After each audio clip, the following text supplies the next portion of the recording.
So another report is out on the happiest countries in the world. The New York Times tweeted the following. The happiest countries in the world per a new survey. The Nordic nations are the happiest. So this is from the World Happiness Report 2018.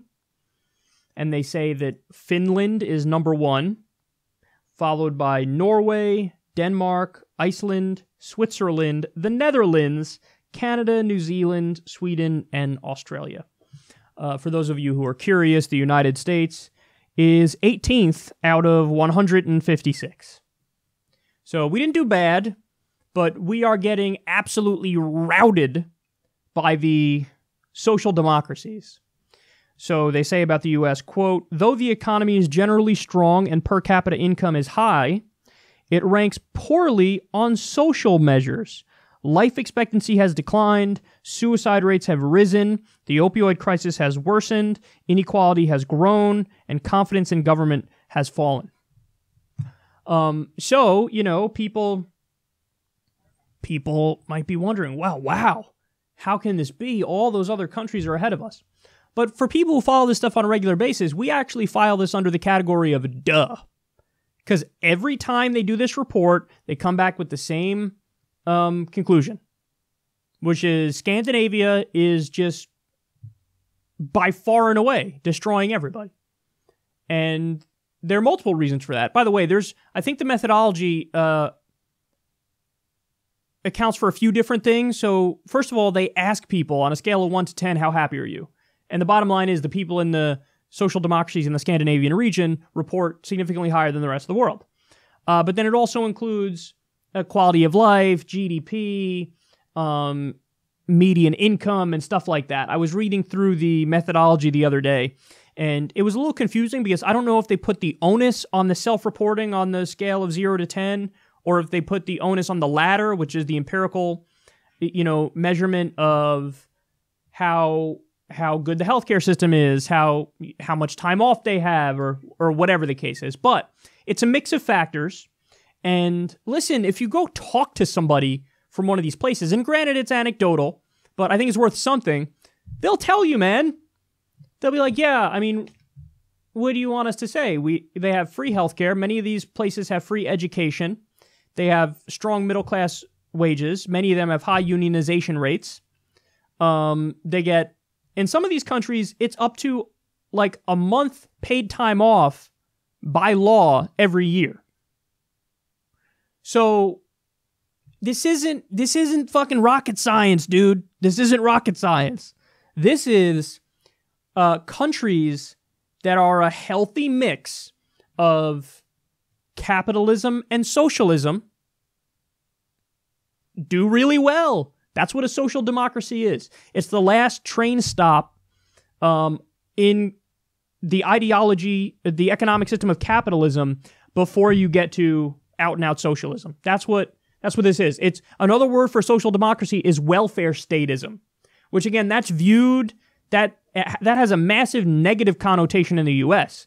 But to the rest of the world, they go, why is that viewed negatively? It's like welfare. Welfare, evil. Is it? Do you care about the welfare of your kid? Do you care about the welfare of your parents? Of course you do. So why wouldn't you care about the welfare of your neighbor? You should. That's the point. And people in the rest of the developed world go, yeah, we do. So it's welfare statism. It's heavily, heavily regulated capitalism that is an attempt to insulate from the downsides of capitalism. And there are many of them. The problem of externalities, for example. Like, there's this negative thing that happens as a result of having a free marketplace. The classic example of that is pollution. As a result of a free marketplace, there's usually rampant pollution. So you have to regulate to make sure that doesn't happen. So it's when you have a social democracy, it's a heavily regulated version of capitalism that ameliorates for all the social and economic ills and the inequality that happens as a result of capitalism. So in social democratic countries, you typically have socialized medicine, so free healthcare, paid for by your tax dollars, free college, paid for by your tax dollars. Oftentimes they have free daycare, universal daycare. So if you're working, and by the way, they only work maybe 30 hours a week or maybe less, but you have somewhere you could take your kids to, and it's not frowned upon. It's viewed the same as we would view sending your kid to an elementary school that's public in the U.S. So they just have, on the spectrum, they're just further to the left, and they have a much healthier balance of socialism and capitalism, a much better work-life balance. And what they've done is they've drawn the floor at a reasonable place. And, these societies, there's some people who listen to the show who are further left than this. That's fine. But I've always said, I'm okay with and I'm in favor of a system that's a meritocracy, but the starting line has to be rational. And that's an important point. So in the U.S., it's not rational. We have $1 trillion in student loan debt, over $1 trillion in credit card debt. Wages have been stagnant since the fucking 1980s. Medical bills is one of the top causes of bankruptcy. So you're not running a race and everybody's starting at the same place. You shoot the gun in the air and Mitt Romney's kid is already 85 yards down there and you're at the 0-yard line in a 100-yard dash. So that's stupid. That's dumb. That's idiotic. That's a dumb system. That system makes no sense and nobody should defend it. And if you do, that's comical. But what they try to do in these countries is, okay, we're going to have this 100-yard dash. Everybody starts at the 0-yard line. So, and what is included when you're at the 0-yard line? Well, you're going to have healthcare. No question about that. You're never going to go bankrupt from healthcare. Everybody has healthcare, no doubt. You're going to have a universal education. You're going to have that. You're going to have daycare. You're going to have a month off by law. I think the next step for many of these countries is going to be a universal basic income, and they're going to see if that's economically feasible and if that works. And listen, studies have shown that actually just giving people money, that's not the disincentive you think it is. A lot of people go, oh, if you just give them money, they're not going to do anything. You're just going to fucking sit back. Well, studies have shown that's not true. Turns out you can only sit on your couch for so long before a human being wants to get up and go do stuff. And then in a way, they end up becoming economically productive, even though they had that cushion. So the idea is you have this meritocracy, you have this competition in society, and that's the element that capitalism brings in there. But you have a reasonable starting line. That's all we're asking for. So when people talk about equal opportunity, it's hilarious because the social democracies are maligned and smeared as if they don't have equal opportunity, they have equal outcomes. But that's not true. They actually have equal opportunity. So those countries actually offer real equal opportunity and give a reasonable kind of meritocracy-like system. And that's why I think they're desirable. And that's why, empirically, objectively, the studies show that they're better. Now, again, I know there are people who watch this show who are to the left of me, and there's some who are to the right of me who watch this show.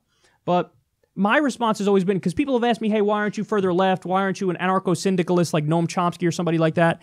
And I always say, listen, man, I'm dumb. Okay? I'm not that bright. But I'm an empiricist. So if you show me something and it's proven it works, okay, I got it.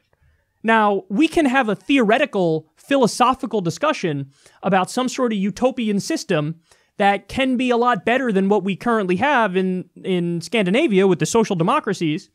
But at the end of the day, we're having a theoretical, philosophical conversation. Where, how things could be if we do this, this, and this, right?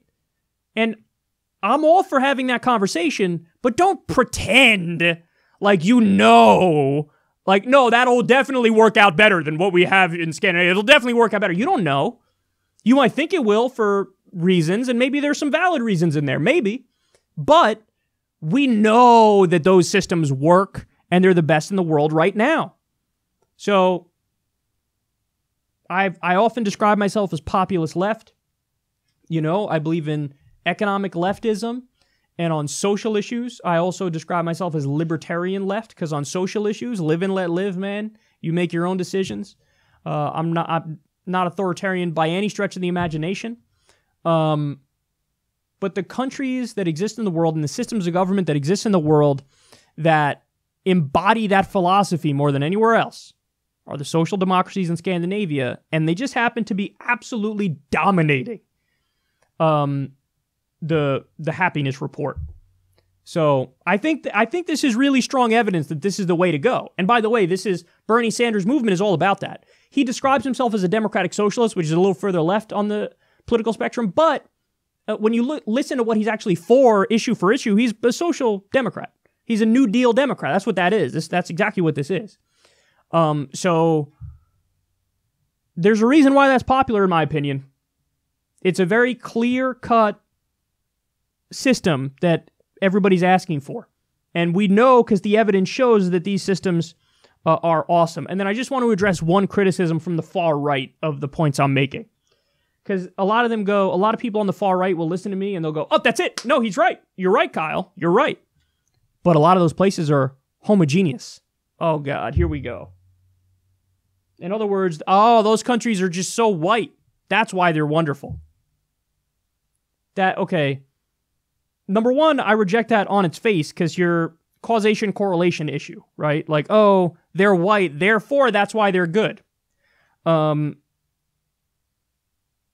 the second point is Canada. Canada made the list, very high on the list. In fact, I'll tell you exactly where they are. Norway, Denmark, Iceland, Switzerland, the Netherlands, Canada. Norway, Denmark, Iceland, Switzerland, the Netherlands, Canada. So Canada is 6 on the list out of 156. They're incredibly diverse. So I just simply don't buy the argument that, yeah, those systems are great, but they're great because they're almost all white people. No, I don't agree with that at all. And furthermore, we can run the experiment in a different way too. Wall Street and Washington, D.C., they're almost all white. Seriously. They're almost all white. I mean, it's a gigantic overrepresentation, especially on Wall Street. And how are they functioning? What's Wall Street doing? Fucking robbing everybody blind? Immoral, soulless cretins they are? So, obviously, the operative factor here is not skin color. The operative factor is the economic policies and the social policies. And if a place like Canada, which is super diverse, and by the way, some of the other countries do have some diversity too, but if a place like Canada, which is super diverse, is doing really well on this, clearly it's not like the impediment to happiness is that minorities and brown people exist. So I just wanted to address that criticism from the far right because I think it's really stupid and it doesn't get rebutted enough. But there you have it. Scandinavian countries, by far and away the happiest. I think this is the kind of system that we should move towards.